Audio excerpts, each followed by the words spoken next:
Peace Corps service in the Dominican Republic. I finished up just about 11 months ago. This picture right here is the view from my house in my community.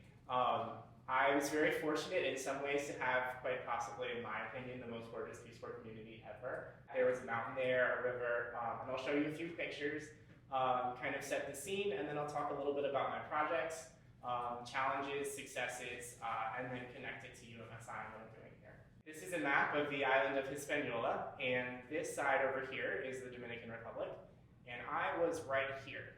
So you may be surprised to know Santo Domingo is kind of where the capital is, and that's where one of the big airports is. To get from Santo Domingo to Punta Cana, which is where a lot of the resorts are that some people in this room may have heard of, that's about 3 hours. To get from Santo Domingo to Puerto Plata up here, that's about 4 hours. To get from Santo Domingo just over here in the mountains is about 6 hours on 3 different buses. So if we get a little bit closer here, I was in the province of Asua. There's a part here, which is just kind of reserved land, but nobody really goes there a whole lot. And so I would take a bus from Santo Domingo to Asua, and then Asua up to Padre Las Casas, and then Padre Las Casas to El Guayabal, which is where I lived. This is the community of Guayabal, and my house was right here, and all these are metal roofs on wooden and cement houses that were in the community there. This is the view from the highway going to my community, which I absolutely love, and I'll tell you a few things about why. This right here is the river of Guayabal that passes through and kind of disconnects Guayabal from pretty much the rest of the country in many ways. And when I was in my community, I had been there about 3 months, and Peace Corps tells you that you should stay in your community for the first 3 months, do your community diagnostic, learn your community as much as possible. And I was really excited because I had done my 3 months in my community, I was ready to see my Peace Corps volunteer friends in the capital, and then the bridge washed away. And so I was in my community for an additional 3 weeks with no power and no cell phone service, and that was definitely an experience that I am glad I had because I got super integrated into my community, but also one of the many challenges of being so disconnected.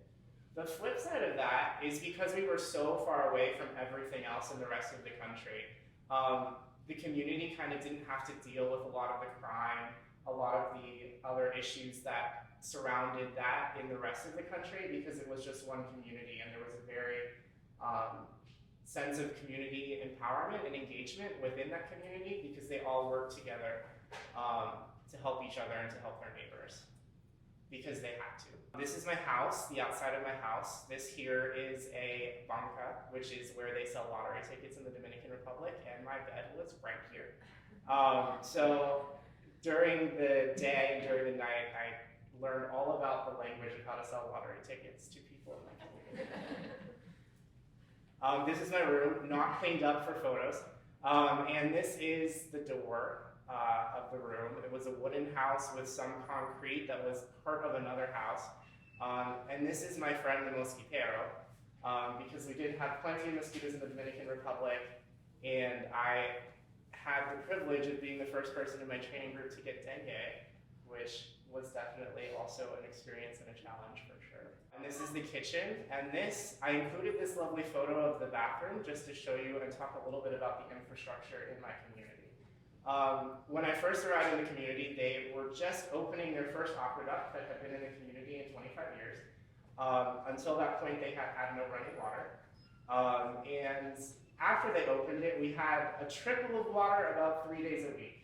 And so we would collect that water in buckets and use that for pretty much everything we needed water for, except for obviously drinking. And for that, we had these lovely botellos, or big bottles of water. This is a school in my community. This is the lot outside the school. And this is a reforestation project that I got to help participate in while I was in the Peace Corps. And this is the local market. The butcher was inside there, and he would kill whatever you wanted him to kill, depending on what he had, and give you your fresh meat, and sell various sodas and seasonings and things like that. And then this was the local convenience store down there. And then this was where I spent most of my time during my Peace Corps service.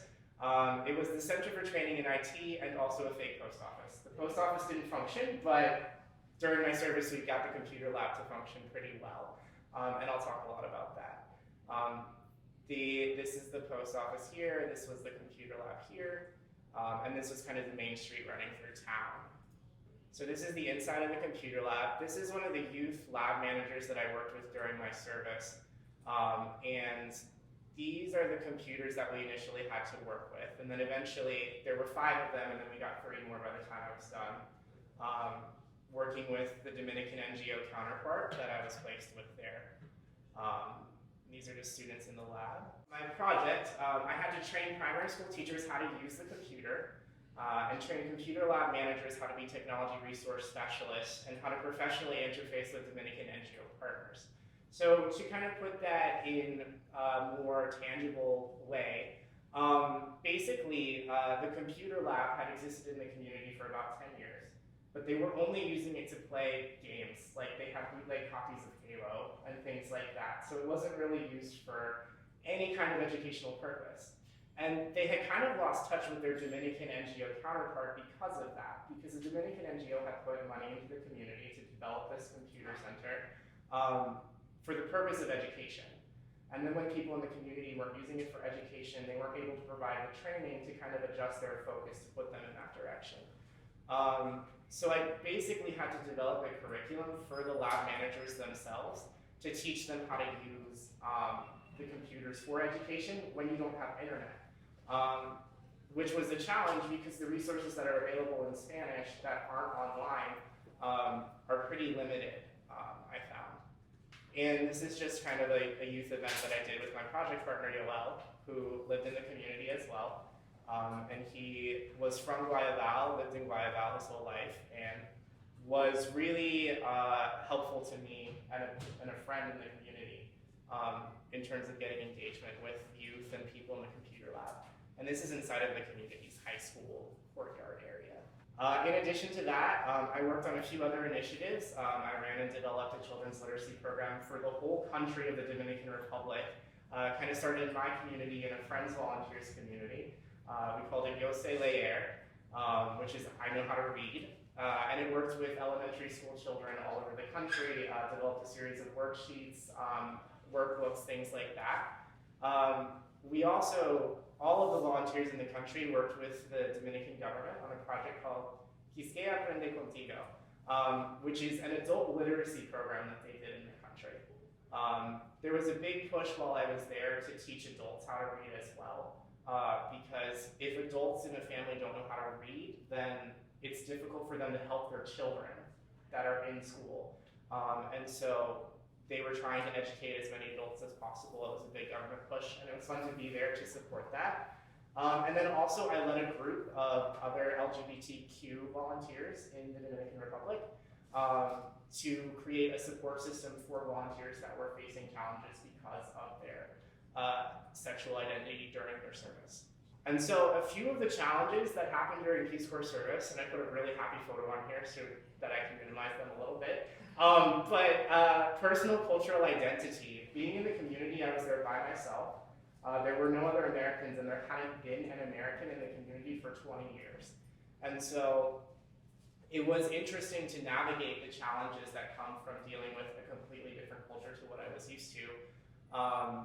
And also having a fairly limited support system within the country. I was very fortunate in the Dominican Republic to have cell phone service, so my support network was my other volunteers when I needed time to talk to Americans and things like that. But within the community, it was really important for me to make Dominican friends and for me to have counterparts there that I could work with, which was initially really challenging coming from the perspective of an American and having to learn all about the culture.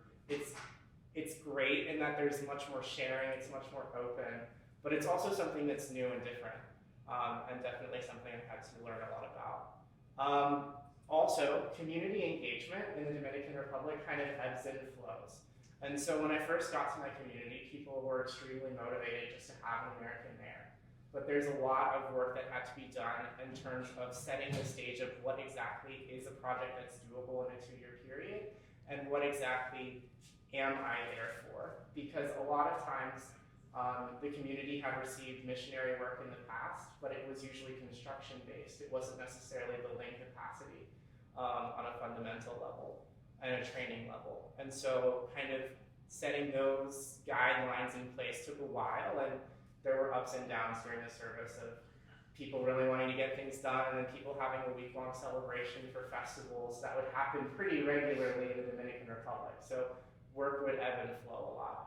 Also challenges of isolation, which is pretty common, I think, for most Peace Corps volunteers, just because I was 4 hours away from the closest American volunteer to my community. So it was difficult sometimes to kind of navigate that when you really wanted to see someone and speak to them in person in English when nobody in your community did.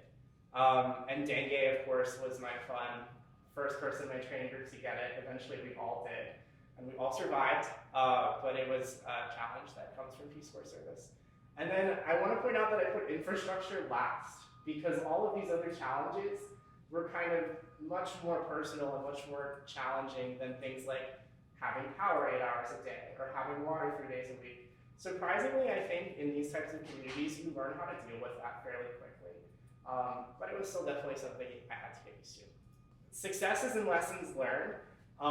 Most Peace Corps volunteers that I've talked to say that their community gives them more than they can possibly give their community. You're one person and you're working with your community counterparts. But they teach you so much about their culture, about their food, about their festivals. And it's really phenomenal just the amount that you learn about yourself while living in a community that's extremely poor, but also extremely close-knit and extremely culturally aware. And they have wonderful traditions and things like that that you get to learn about and experience. And also, there's a really great value of community and family there. That was fantastic to see. And then finally, like, a lot of Peace Corps volunteers talk about their service in terms of their projects, but also in terms of individuals they were able to have an impact on. And when I got to my community, one of my lab technicians was really struggling to kind of see the point of his work, to see what his role was in the community. And when I left the community, he was entering the university to become a teacher, which to me was a really great accomplishment to see him make that change while I was there and change his focus and attitude about what he could accomplish.